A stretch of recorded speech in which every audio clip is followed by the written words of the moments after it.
yan. Medyo nasawa sila Kuya Max sa game. Okay, kids, hempeporin muna tayo. Alam nyo na yun, tama? O sige, kailangan lang po, patalasan, pabilisan.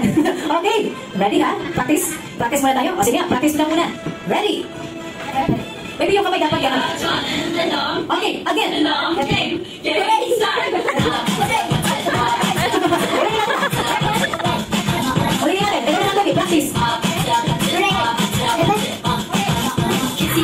Wow, dalawang kamay, baby. Baby, watch. Wow, galing. Wow, o sige, eto na. Ano sa akin, first round. Ready? Ay, kasama baby hits. Mamaya, babawa tayo, baby. Eto naman, next. Ay, wala yung kamay. Ano, pwede ba? Pwede ba? Pwede ba? O sige, pabigyan natin. Baby, kung kayo nga konti. Eto na. Eto, hooray, and go.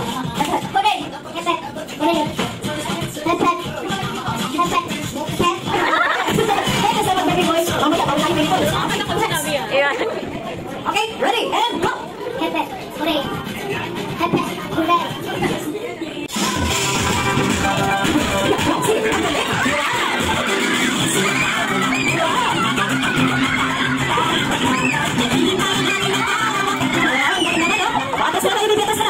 Next time, come on!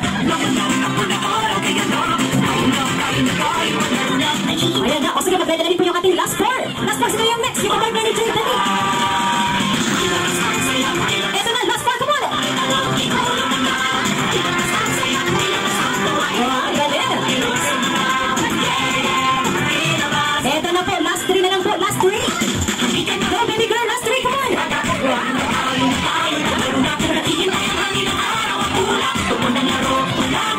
Sino po yung next? Go, baby, dali, last three!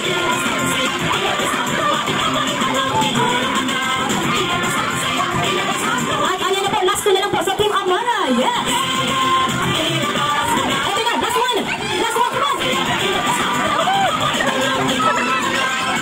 Last one na kayo sa Team J, last one!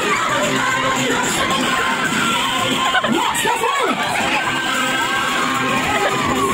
Ayun o, Kuya Max, sino ang ating winners? Team ni J po ba, Kuya Max? Okay, Team ni J, kaya naman, palakpakan naman po natin yung ating winners. At kung ano-ano pa at ang hindi nila alam, mayroon pa ng mga wild animals na nakatira doon. At nung nalaman yun ni Best Friend Jollibee, agad siyang tumakbo papunta sa mga kaibigan niya. Ngunit huli na ang lahat dahil nakawala ng mga ito. At sa kapapatali nila sa pagtakbo papalabas ng zoo, na iwan nila yung mga sapatos nila. Then open your eyes. Ayan, open your eyes na po. O sino pa yung natutulog dyan? Wala na? Dati nakagising na. Ito po, okay na. Sarap na natulog. Okay, kids, as you can see, wala na po yung mga sapatos yung sa gitna. Ikinalat na po ni Ate Da. At dahil dyan, ang gusto po ni Best Friend Jollibee, 5. Okay po, first 5, na unang bata makapagsusuot ng sapatos ng maayos, yun po ang may prize, galing kay Best Friend Jollibee at syempre galing kay Jay. Ready? Sa bibigyan mo